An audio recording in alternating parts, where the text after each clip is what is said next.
जय श्री कृष्णा। दोस्तों, तुलसी जी का हरा भरा होना बहुत ही शुभ संकेत माना जाता है। अगर आपकी तुलसी जी हरी भरी हो रही, खिली हो रही, मंजरी आ रही, तो आपके घर में सुख शांति जरूर आती है। कहते हैं जहाँ तुलसी जी हरी भरी होती है वहाँ भगवान श्री कृष्ण का वास भी स्वयं होता है। क्या हमें क्या टिप्स करना चाहिए? क्या सर्दी का समय शुरू हो गया, हमारी तुलसी जी बिल्कुल हरी भरी बने रहे, उसके बारे में आज आप लोगों को बताने वाली हूँ। तो दोस्तों, तुलसी जी को अनावश्यक काटना नहीं चाहिए। हाँ, तुलसी जी की जितनी भी मंजरी है इनको तुरंत हटा देना चाहिए, जिससे कि उसकी ग्रोथ बनी रहती है। अगर हम मंजरी नहीं हटाते हैं तो पौधे को ये संकेत जाता है कि अब ग्रोथ रोक देनी है और मुझे बीज बनाने का काम करना। तो पौधे में बीज बनने लगते हैं, पत्तियां छोटी होने लगती हैं, सारी एनर्जी प्लांट जो है अपने बीज बनाने में लगा देता है। तो पौधे को हरा भरा रखने के लिए तुरंत हमें तुलसी जी की जो है ना, अगर पूजा वाली तुलसी है तो बिल्कुल आपको हाथ से उसकी मंजरी हटा देनी है। अगर हम घर में काढ़ा वगैरह बनाने के लिए, मैं इसके बहुत मेडिसिनल जो है हमारे फायदे हैं, तो उसके लिए जो लगाए रहते हैं उसका हम इस्तेमाल करते हैं, तो उसको आप कैंची से भी कट कर सकते हो। तो दोस्तों, मेरी पूजा की तुलसी मंदिर की उधर है, काफ़ी सारे प्लांट मैंने तुलसी जी के लगाए हुए हैं। आप सभी लोग जानते हो कि तुलसी जी हमारे वायरल कफ, फ्लू सभी चीज़ों में बहुत ही जो है लाभदायक होता है। हम इसका काढ़ा बना के पीते हैं, हेल्थ बेनिफिशियल है। आजकल तो कितने सारे सौंदर्य की चीज़ें, क्रीम में, सब में तुलसी जी है, वॉश वगैरह हर चीज़ में तुलसी जी का बहुत ज़्यादा उपयोग होने लगा है। तो तुलसी जी का पौधा जो लोगों ने नहीं लगाया तो एक पौधा तो अपने घर में आप लोग जरूर लगाइएगा तुलसी जी को। अब बात करते हैं यहाँ पर सबसे पहले वेदर पर आते हैं कि मौसम, किस मौसम में क्या है, तुलसी जी किस मौसम का प्लांट है। दोस्तों, तुलसी जी वैसे बेसिकली गर्मियों का प्लांट है। तुलसी जी की गर्मियों में ग्रोथ बहुत अच्छी होती है, बरसात में होती है। लेकिन जैसे ही डोरमेंसी का पीरियड होता है, यानी कि विंटर का सीजन, तुलसी जी के लिए नवंबर, जैसे ही ठंडा बढ़ता है, नवंबर से लेकर के फरवरी तक तुलसी जी हमारी डोरमेंट रहती है। इसका डोरमेंसी का पीरियड होता है, इस समय जड़ें सो जाती हैं, तुलसी जी ग्रोथ नहीं करती हैं। सबसे बड़ा टास्क होता है कि हमें अपनी तुलसी जी को हरा भरा बनाए कैसे रखेंगे। तो इसके लिए बहुत जरूरी टिप्स हैं, उनको हमें ध्यान करना है। कुछ न्यूट्रिशन भी प्लांट को देने होते हैं। पेस्ट का अटैक होता है, कीड़े मकोड़ों का, काले कीड़ों का अटैक होता है, उनसे भी हमें अपने प्लांट को बचाना होता है। तो सबसे पहली चीज है, गर्मियों में अपने तुलसी जी को हम डेली पानी देते हैं। बरसात में बारिश का पानी भी आता है, हमारी तुलसी जी बनी रहती है। गर्मियों में बहुत ज्यादा तुलसी जी को धूप चाहिए, लेकिन पूरा 10-12 घंटे की धूप में दिन में तुलसी जलने लगती है, उससे हमने बचाया। बरसात में फंगस, कीड़े मकोड़ों से बचाना है। अब जो विंटर का समय है तो तुलसी जी को धूप जरूरी चाहिए, लेकिन धूप विंटर में अक्सर नहीं आती है, कोहरा लग जाता है, कोहरा बहुत ज्यादा बढ़ जाता है, सुबह शाम पाला गिरता है। तो जहां पर भी आपकी धूप वाली जगह हो तो प्लांट को वहां रखिएगा। पाला कोहरा हमारा पड़ता है तो उससे हमें अपने प्लांट को ढक के रखना है। जो प्लांट हम उठा के रखने वाले प्लांट है, इनको तो हम बरामदे में या किसी कॉर्नर के नीचे रख के रख सकते हैं। लेकिन जो प्लांट परमानेंट हमारा बाहर से तुलसी जी का मंदिर बना रहता है, उसके लिए हम क्या कर सकते हैं? उसके लिए बहुत से लोग कपड़ा डाल के उसको ढक देते हैं। कपड़ा डालना ठीक है, कपड़े से हम रात्रि को ढक देते हैं पाला कोहरे में, लेकिन दोस्तों वो कपड़ा भी जो हम उसके ऊपर डालते हैं ना, वो कपड़ा भी पूरा गीला, आपने देखा होगा सर्दियों में अगर कोई कपड़ा बाहर रह जाता है तो बिल्कुल ऐसा होता है जैसे बाल्टी के पानी में डुबो रखा होगा, उतना वो गीला रहता है। तो क्या होता है, वो सब लीप जो बैठा ही रहता है कपड़ा। इसलिए कपड़ा ना लें, एक बड़ी सी पॉलीथीन ले आए, पॉली बैग ले आए, जिसके कि कोनों में डोरा बांध के कोई जुगाड़ करके उसको आप पौधे को बांधें। जब धूप आए तो उसको हटा दें। अगर दिन में भी कोहरा लगा है, पाला आ रहा, तो उसको उड़ाए रखें। तो इस तरीके से हमारी तुलसी बची रहेगी। और जो प्लांट आप उठा के इधर उधर रख सकते हैं, उनको आप अंदर बरामदे में उठा के हम रख सकते हैं। लेकिन तुलसी जी को इंडोर प्लांट नहीं है, तुलसी जी को ऐसी जगह में रखना है जहां पर नेचुरल हवा, फ्रेश हवा, आगमन होता है फ्रेश हवा का, यानी कि बंद हवा है और वहां पर हवा नहीं आ रही, बंद जगह है, तो तुलसी जी अपनी पत्तियां गिराने लगेंगी। दोस्तों, आज जो है ना, अभी जो है 2 दिन पहले हमारे सभी जगह हुआ है, शायद बादल आ गए बहुत तेज, आज भी बादल है। कल का दिन था, बहुत धूप थी, कल के दिन बहुत धूप थी। 2 दिन पहले मैंने प्लांट में पानी नहीं दिया था, कल धूप थी तो कल मैंने अपने पॉट में पानी दिया था। अभी तक पॉट जो है हमारे गीले बने हैं। ड्रेनेज होल सही होना चाहिए। जब भी आप पानी डालें, पानी हमारा तुरंत नीचे निकलना चाहिए इस तरीके से। अगर पानी रुक गया तो तुलसी जी हमारी सूखने लगेगी। तुलसी जी के पौधे को ज्यादा पानी की जरूरत नहीं होती है। तो दोस्तों, अब आते हैं हम फर्टिलाइजर पर। हमें क्या खाद अपने पौधे पे डालनी चाहिए। ये बिल्कुल सड़ी हुई काली खाद आप देख रहे हैं, या फिर आप वर्मी कंपोस्ट ले सकते हैं। इसके साथ ही आप नीम की खली अपने प्लांट पे जरूर इस्तेमाल कीजिए। एक तो ये फंजीसाइड का काम करता है, इंसेक्टिसाइड का काम भी करता है, और पौधों में फर्टिलाइजर का काम भी नीम की खली करती है।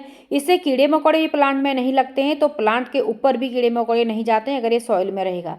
अगली चीज़ जो हम दे रहे हैं सर्दियों के लिए बहुत ही ज़रूरी चीज़ है, यह है सरसों की खली। या आप पाउडर बना के डालिए, या फिर आप इसका लिक्विड बना के भी अपने पौधों को दे सकते हैं। आज मैं पाउडर डाल रही हूँ। दोस्तों, इससे हमारे प्लांट को बहुत अच्छा न्यूट्रिशन मिलेगा और हेल्दी हमारा प्लांट बनेगा। इस तरीके से आपको अपने पौधे में इस फर्टिलाइज़र को डाल देना है, चारों तरफ से डाल देना है। और तुलसी जी के प्लांट के लिए आप बड़ा पॉट लें तो तुलसी जी उतनी अच्छी आपकी होगी। यहाँ पर आप जो देख रहे हैं, यहाँ पर मैं कुछ करने वाली थी, मैंने इसका बोंजाई आपके साथ शेयर करी थी पहले। तो ये बांधा हुआ है, अभी मैं इसकी रूट से निकालना चाहती हूँ ऊपर से, हालांकि इसकी रूट बहुत पतली होती है। तो अभी मैंने ये खोला नहीं है, 1 डेढ़ महीने से ही ये लगा हुआ है। तो ये काम आपको करना है। अब आते हैं बात, ये जो आप मेरे हाथ में देख रहे हैं ये है हल्दी। हल्दी घोलिए, जो भी पेस्ट आपके लगते हैं, कीड़े मकोड़े लगते हैं दोस्तों, सबसे पहले इसका इस्तेमाल करिए। इससे बहुत जल्दी हमें रिजल्ट अच्छा मिलता है। या फिर आप इसमें नीम ऑयल ही मिला सकते हैं। उसके बाद आपके घर पे राख होगी तो राख का इस्तेमाल कीजिए। इस तरीके से राख का स्प्रे उसके बाद उसके ऊपर कर दीजिए। किसी भी तरीके के कीड़े मकोड़े पेस्ट आपके प्लांट पे नहीं लगेंगे। ये काम आपने कर लिया। राख को आप मिट्टी में भी मिला सकते हैं, जो कि आपके प्लांट के लिए फर्टिलाइजर का काम तो करता ही करता है। सॉइल में भी कोई भी स्नेल कीड़े होते हैं जो पत्तों को प्लांट को खा जाते हैं, तो उनसे भी आपके प्लांट को बचाएगा। तो ये राख भी आप मिल भी जाती है, या फिर गार्डन के कचड़े कूड़े लकड़ी पत्थर को जला करके आप राख अपने गार्डन में ही तैयार कर सकते हैं। तो दोस्तों ये जो चीज़ आप मेरे हाथ में देख रहे हैं ये है दालचीनी, यानी सिनेमन पाउडर की। सिनेमन की जो छाल होती है इसको आप ग्राइंड करके पाउडर भी बना सकते हैं। ये हमने लेना है। ये मैंने दूध ले रखा है, कच्चा दूध ले रखा है। ये देखिए 20-30-25 ml के करीब कच्चा दूध ले रखा है। और ये है चाय की पत्ती। इन चीज़ों को हम डालेंगे, प्लांट की इम्यूनिटी बूस्ट होती है। चाय की पत्ती नाइट्रोजन, प्लांट को हरा भरा रखता है। पत्तियां हमेशा नई नई निकलती रहेंगी। पत्तियां हमारा तुलसी जी का प्लांट है। और ये जो दालचीनी है इसका ये एक नेचुरल फंजीसाइड का काम भी करता है और रूटिंग हार्मोन्स का काम भी करता है। कीड़े मकोड़े चींटियां कोई भी आपके प्लांट में आएंगे तो उनको भी ये दूर करता है। तो इसलिए ये 3 बहुत ही जरूरी इंपॉर्टेंट चीज मैंने आज ले रखी है तुलसी जी में। अब इसका इस्तेमाल कैसे करना है ये देखिए। मैंने एक टुकड़ी जो है छाल की, इसको मैंने बॉईल कर रखा है, बॉईल करा है। देखिए सब पूरा न्यूट्रिशन निकल गया है। आप पाउडर बना के भी कर सकते हैं। मैंने पाउडर नहीं बनाया है तो मैंने ये कर लिया है। दूसरा, मैंने आधी चम्मच चाय की पत्ती को, यूज की हुई चाय की पत्ती को मैंने आधी चम्मच चाय की पत्ती को मैंने इसमें बॉईल किया, जिसको कि हमने एक बार यूज कर चुके थे। तो ये मैंने बॉईल कर रखा था। और अब इसको हमें लेना कैसे, इन चीजों का हम अपने प्लांट में स्प्रे भी करेंगे और सॉइल में भी मिलाएंगे। तो ये बहुत जबरदस्त लिक्विड हमारे प्लांट के लिए बन के एक तैयार होता है। तो दोस्तों ये आधी चम्मच चाय की यूज की हुई चाय की पत्ती है। तो इसको हम टोटल 1 ही लीटर बनाएंगे।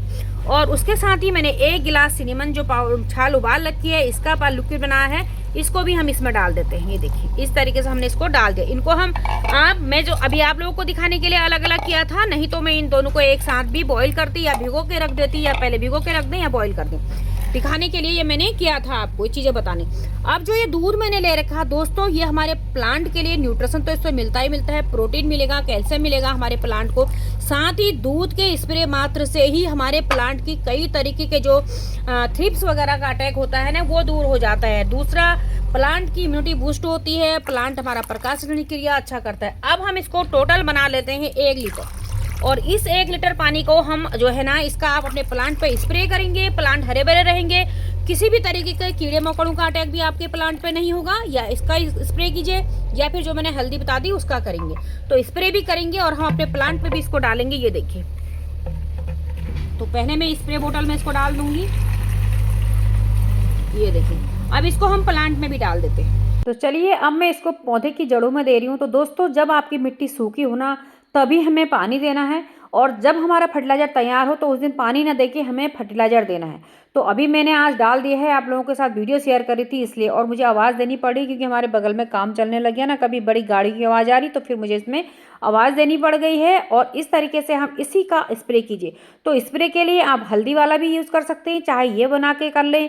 कोई भी चीज़ें आप करिए, आपके पौधे बचे रहेंगे। या फिर आजकल इस स्प्रे बहुत पावरफुल है, किसी भी प्लांट में भी इसको कीजिएगा आप। और आजकल जो लीवी वेजिटेबल्स हम लगाते हैं उनमें आप इसका स्प्रे कीजिए, उसमें भी आपको बहुत ही अच्छा रिजल्ट मिलेगा। तो बहुत सारे प्लांट मेरे पास हैं, कुछ पौधे मेरे यहाँ पर भी थे जिसकी कि मैं मंजरी नहीं हटा पाई थी। देखिए बहुत सारी मंजरियाँ हुई हैं, दीपावली में बीजी थी, तो अब इनको हटाऊंगी। तो इनमें भी आप इसका स्प्रे कीजिए फटाफट से। और पौधों को, तुलसी जी को आप हरा भरा बनाइएगा अपने। तो वीडियो अच्छी लगी तो लाइक जरूर कीजिए। तो दोस्तों ये थी तुलसी जी की टिप्स केयर एंड फर्टिलाइजर के बारे में जानकारी थी। आप क्या क्या करते हैं अपने प्लांट पे, कमेंट करके मुझे बताइएगा। आपको जानना है तो वो भी कमेंट कीजिए। तो मिलती है नई वीडियो में। Bye bye, happy gardening. Video अच्छी लगी तो लाइक जरूर कर देना, चैनल पर नए तो सब्सक्राइब कर देना।